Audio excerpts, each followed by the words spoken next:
What's going on, guys? It's Nick here, back with another video. Today we'll be looking at my rest of season rankings, comparing them to my draft rankings, and just talking about the players who have fallen the most.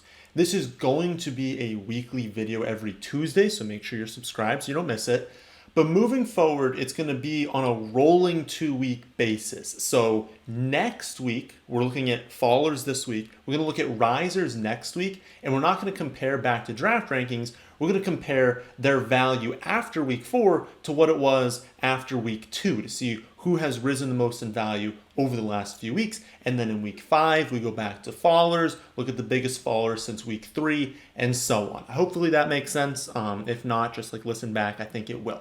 So we're going to look at that in a second. But first, of course, have to start things off as usual. The stat of the day. Yesterday's stat was which running back with at least 80 rushing yards in week 3 did so on the fewest carries. The answer was Kareem Hunt. Davis Garrett was the first to get that right on YouTube, and at iDylan was the first to get that right on Twitter. Today's stat. Among the top 10 wide receivers right now, or at least through Sunday, so through Sunday, top 10 wide receivers in half PPR scoring, only one of them has fewer than 16 receptions. Who is it?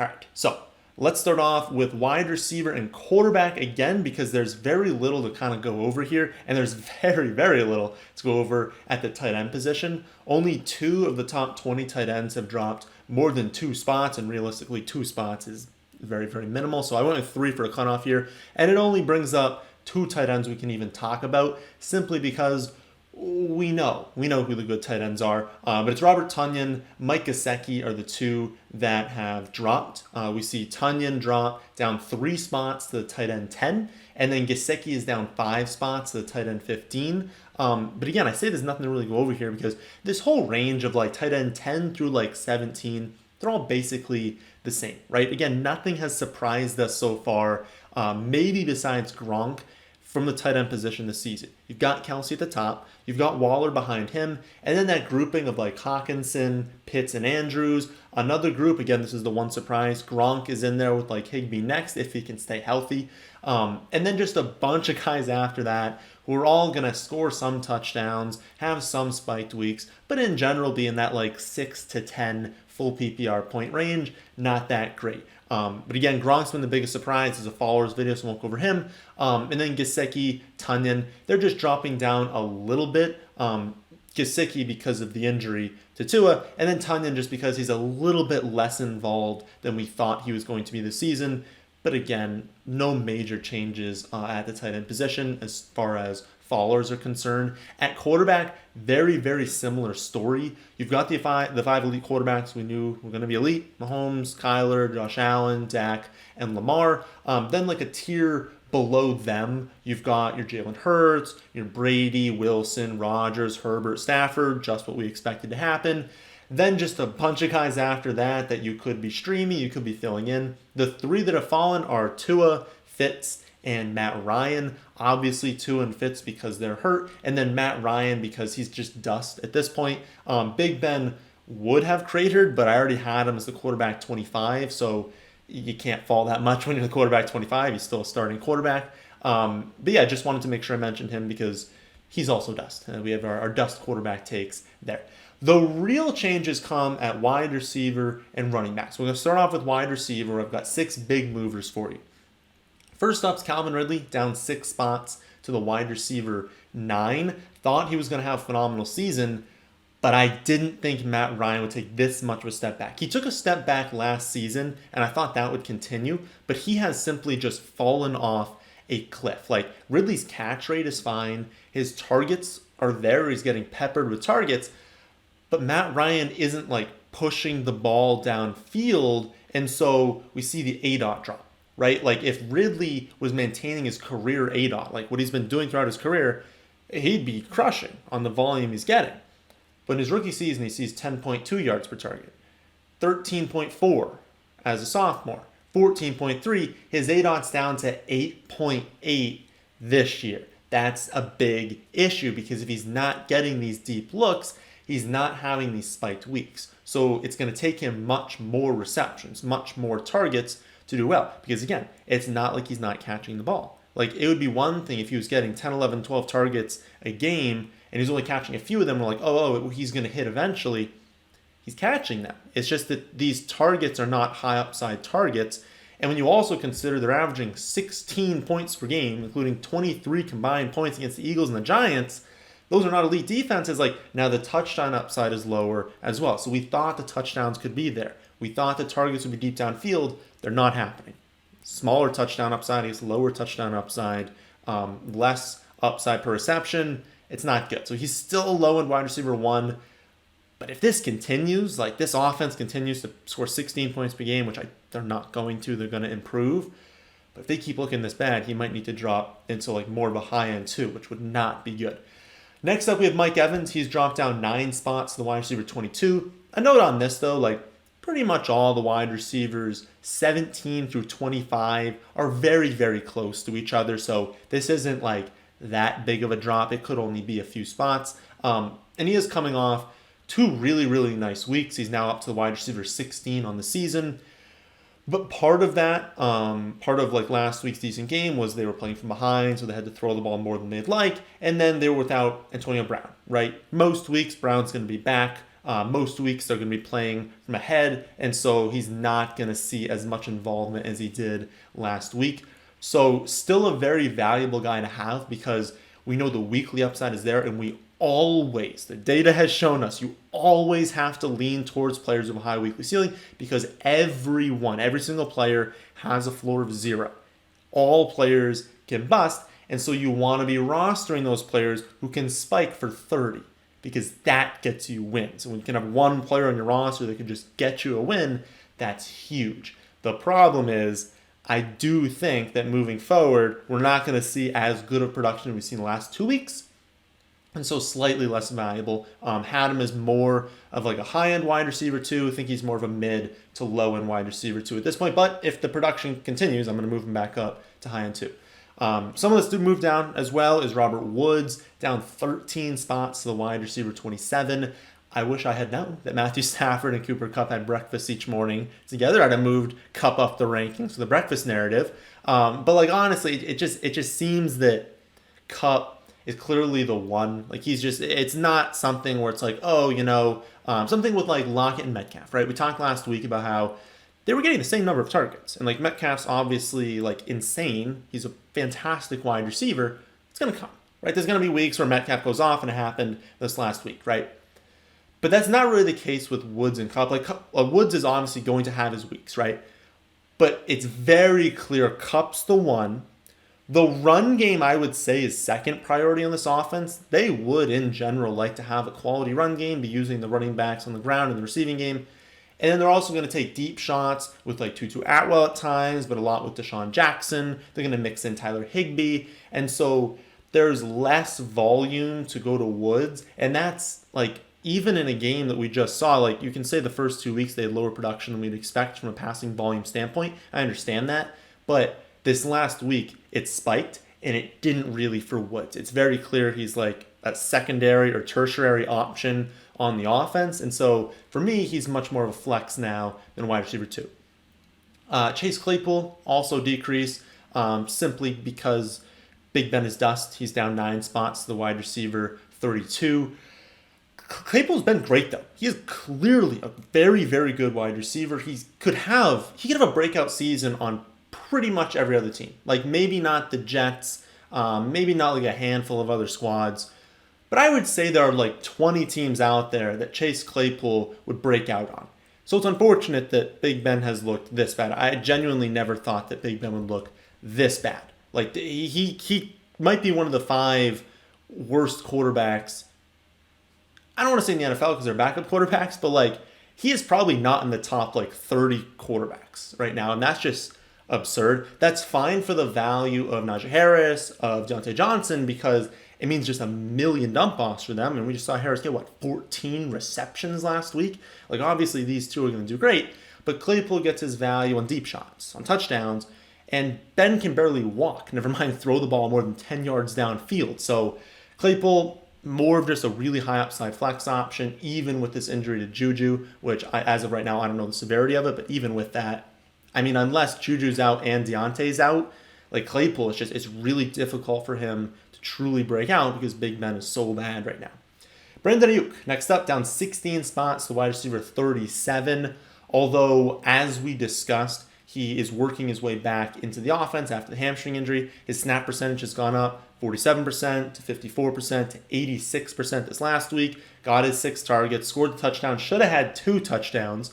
So I'm keeping him as like a in the mid 30s for wide receiver. So I guess that would depend on like who they're playing each week, how good the matchup is, how good your roster is, what you're looking at flex spot. But we just need to remember that he was never in the doghouse, right? Like Trey Sermon was and probably still is in the doghouse. After watching that game on Sunday night, I think everyone kind of realized why he did not look good. They clearly do not trust Trey Sermon. But like Aiyuk, you know, he's going to be fine, right? He didn't look 100%. So I do still think he's working his way back. He didn't look 100% out there. I think maybe in like a month, that's probably when he's going to be like a full go. And like maybe I have him more as a wide receiver too, again, at that point. But right now, I'd say he's a matchup-based flex option. Though he's got 2 really nice matchups. Seattle and Arizona are up next for him. Those are going to be high-scoring games. They're going to be games where the 49ers are forced to throw the ball. And with all their injuries to running back, they might have to throw the ball no matter who they're playing.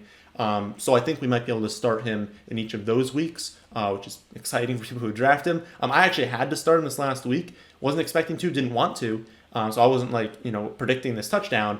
But AB goes on COVID IR, Deontay Johnson's hurt. And so I have to play him as my 4th wide receiver.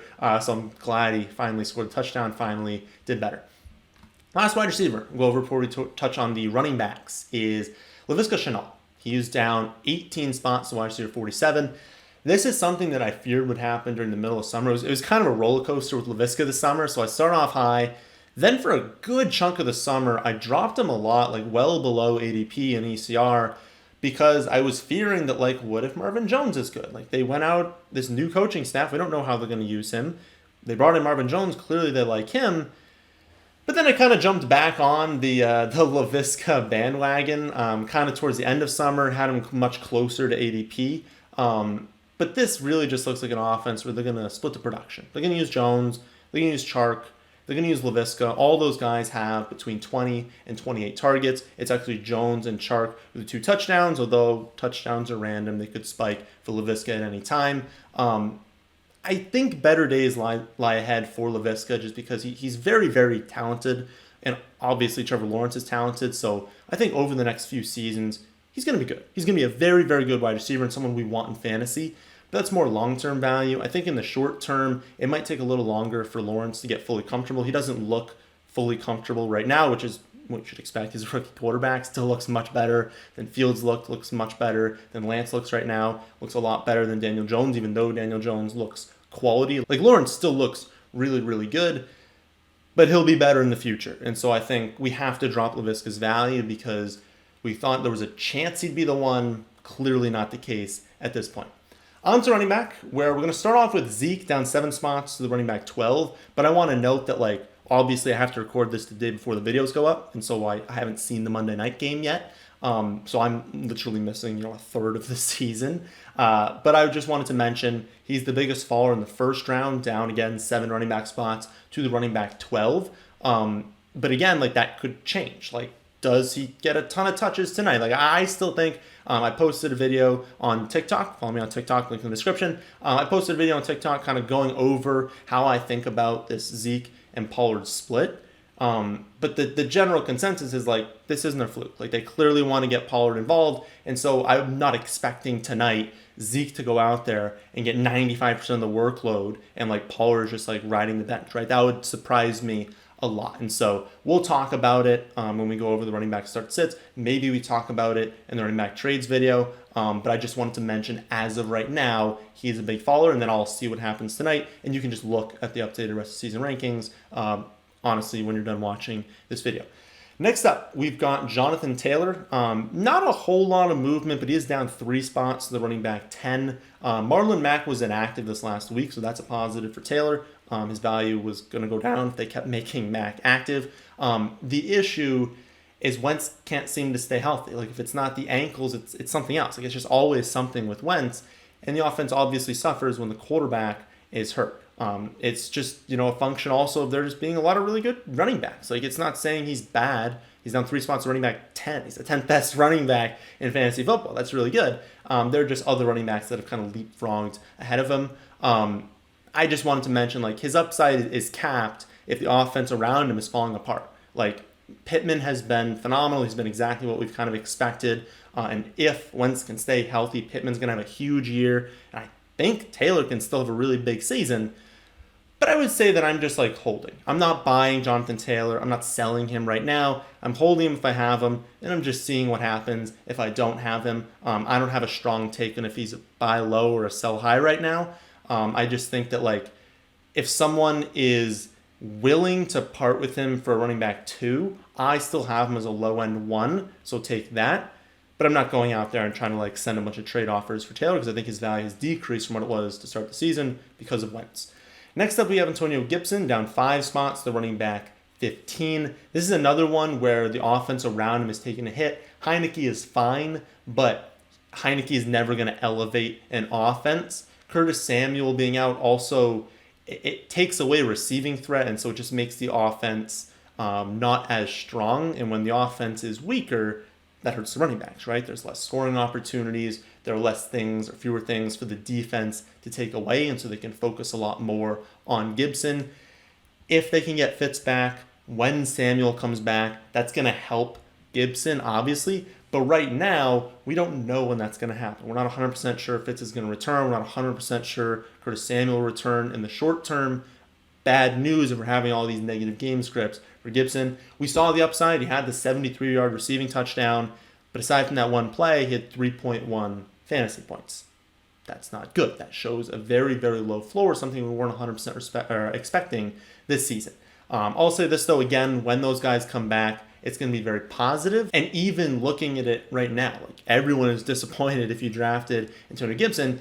He's still been a top 30 running back in each of the first 3 weeks. He's running back 16 overall, despite only 6 receptions and 1 touchdown. So this is by no means me saying that, like, all of the value is gone on Gibson, that I'm super concerned you've got to dump him. Like, he's just not a top 10 running back right now like we hoped he'd be. He's more of a top 15 running back, and maybe as the season goes on, he can come closer to the top 10.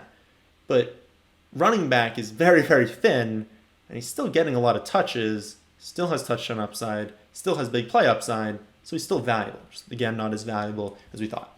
Clyde is next up, down 6 spots to the running back 21. I mentioned last week that I was concerned about Clyde.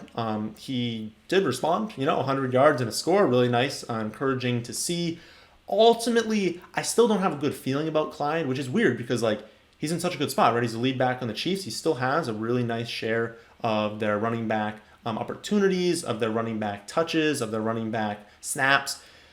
But he doesn't look that good. To me, he just like doesn't look that good. He lost another fumble. That's not a good sign. They again were using Williams at the goal line, giving him targets, giving him carries. Clyde still only has 5 targets through 3 weeks. He barely has any receiving yards. And again, to me, he hasn't looked amazing. So there are just a lot of things that scare me with Clyde, and I wouldn't be surprised if we see him in the sell high video this week. And again, I have him ranked more as like a low-end running back too. Next up, we have Ronald Jones, down 12 spots to running back 44. You guys know that I didn't like either Bucs running backs entering the season, and that remains mostly true. I think Fournette has some value. They were in a tough spot this last week, but most weeks he'll have a positive game script. He'll have high touchdown upside. He'll have receptions. One dud week isn't like scaring me off of Fournette. I still think Fournette's the guy you're owning in this backfield. But Ronald Jones is just never someone I'm going to trust. He has fumble issues. He has problems in pass protection. Last week, he was in the doghouse for like a whole new reason. Like usually it's those two. It's the fumbles and the pass protection. Now he steps out of bounds right before the first down marker, and they're not playing him a bunch in week 2. So I can never see myself actually trusting Ronald Jones on a fantasy roster unless there's a Fournette injury. And if you're rostering him hoping that happens, sure. But that's the only reason you can roster him is like hopefully, I guess you never want to hope for injuries, but like you'd just be waiting for a Fournette injury because you're not playing Ronald Jones ever unless that happens. Last up, we have Trey Sermon. Kind of alluded to him before, down 26 spots to running back 50. And honestly, I might move that down more. It really just depends on these injuries for the 49ers. As soon as they get like Mitchell and Hasty back, like, I mean, did anyone watching that game notice like Trey Sermon looked very slow? It was glaringly obvious they did not want to use him. Like, they just completely removed him from the field every single time they got close. He did convert his one like goal to go opportunity, but they ran like 15 plays inside the 10-yard line, and they didn't even consider him using him on like any other play except for that one. Right? Like, when Mitchell comes back, when Hasty comes back, I fully expect a rotation, and for Sermon to not be the one in that rotation.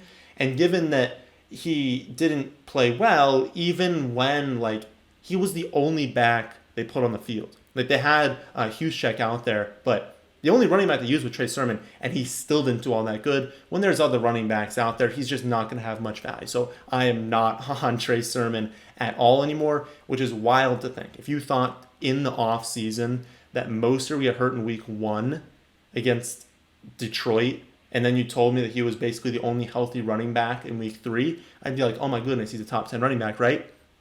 No, he's been awful. He's clearly in the doghouse. Probably not as good as we thought he was going to be. So I'm not on Sermon at all. So those are the running backs and actually all the positions that have dropped in value the most since the start of the season. Again, next Tuesday, I'll look at the biggest risers, but not since draft season. We'll be comparing since the end of week 2, and we'll keep doing this on a rolling 2-week basis. If you want to see my exact rest of season rankings, along with my weekly rankings, projections, trade targets, waiver wire targets, and a whole lot more, you can always see that at our website, thefantasyfootballadvice.com. And remember to follow me on TikTok. I'll be posting extra content over there and answering you guys' questions that you submit. So if you want more free content, make sure you're following me there. That, my friends, is the end of this one. Hope you all enjoy. If you did, how about hitting the like button? And how about subscribing to the channel if you're new here? Thanks for watching.